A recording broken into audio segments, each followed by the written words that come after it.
ഇപ്പോൾ 2 കപ്പിൾസ് വിചാരിക്കുക, അവർക്ക് കുട്ടികളും കാര്യങ്ങളൊക്കെ ഉണ്ട്. ആൻഡ് അവരുടെ മാരേജിൻ്റെ ഒരു പോയിന്റിൽ കുറേ പ്രശ്നങ്ങളും കാര്യങ്ങളുമായിട്ട് അവർ പിരിയാമെന്ന് തീരുമാനിച്ചു. ഇപ്പോൾ കുട്ടികളുണ്ടല്ലോ, അപ്പോൾ കുട്ടിയുടെ അടുത്ത് എപ്പോഴായിരിക്കും ഇത് കറക്റ്റ് ടൈം ഇതിനെക്കുറിച്ച് പറയാനും, അല്ലെങ്കിൽ അതെങ്ങനെയാ പറയുക? ഡിസിഷൻ എടുക്കുന്ന ഒരു സമയമുണ്ടല്ലോ, ഇതിൽ ഏതെങ്കിലും അച്ഛനോ അമ്മയോ അല്ലെങ്കിൽ ഹസ്ബൻഡോ വൈഫോ ഒരു ഡിസിഷൻ എടുക്കുന്ന ഒരു പോയിന്റ് എത്തും. ആ സമയത്ത് കുട്ടികളുടെ പ്രായം വളരെ ചെറിയ കുട്ടികളാണ് എങ്കിൽ അവർക്ക് അവരുടെ അടുത്ത് പോയിട്ട് അങ്ങനെയാണ് ഇങ്ങനെയാണെന്നൊക്കെ പറഞ്ഞു കഴിഞ്ഞാൽ അവർക്ക് മനസ്സിലാവാനൊന്നുമില്ല. അപ്പോൾ ചെറിയ കുഞ്ഞുങ്ങളാണ്, ഇപ്പം നാസറി കുട്ടികളാണെങ്കിൽ അല്ലെങ്കിൽ വളരെ ഇൻഫൻ്റ് ആയിട്ടുള്ള ഒരു 5ാം ക്ലാസ്സിൻ്റെയൊക്കെ താഴെയുള്ള കുഞ്ഞുങ്ങളാണെങ്കിൽ അവർ കളിച്ച് നടക്കുന്ന സമയമാണ്. അപ്പോൾ വലിയ ഇവർ തമ്മിലുള്ള ഡിസ്പ്യൂട്ടുള്ള കാര്യങ്ങളൊന്നും സംസാരിക്കാതിരിക്കുന്നതായിരിക്കും നല്ലത്. എന്നാൽ പോയിസൺ ചെയ്യുകയും ചെയ്യരുത്. ഇനി അമ്മ അച്ഛൻ ഇങ്ങനെ ചെയ്തു, അമ്മ ഇങ്ങനെ ചെയ്തു, അമ്മ അതാണ് ഇതാണെന്നൊന്നും പറയണ്ട. അവർക്ക് വന്നിട്ട് രണ്ടുപേരും എന്തായാലും ഫിസിക്കലി സെപ്പറേറ്റ് ആവുള്ളൂ.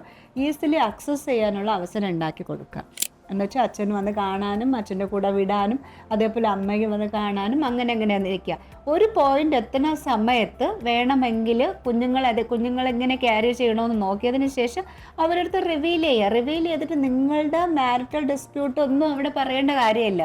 അവരോട് പറയേണ്ട ഒന്നേ ഉള്ളൂ, അത് നമുക്ക് പാരൻസിന് ഒരുമിച്ച് പോകാൻ പറ്റില്ല, അത് കാരണം നമ്മൾ സെപ്പറേറ്റായി. വളരെ ലൈറ്റായിട്ട് പറയുക. അത് വലിയ മോനെ ഇങ്ങോട്ട് വാ, ഒരു കാര്യം പറയാനുണ്ട് എന്ന് പറഞ്ഞ് അത്രയും ഭയങ്കര ഹെവി ആയിട്ട് കൊടുക്കേണ്ട കാര്യമേ ഇല്ല.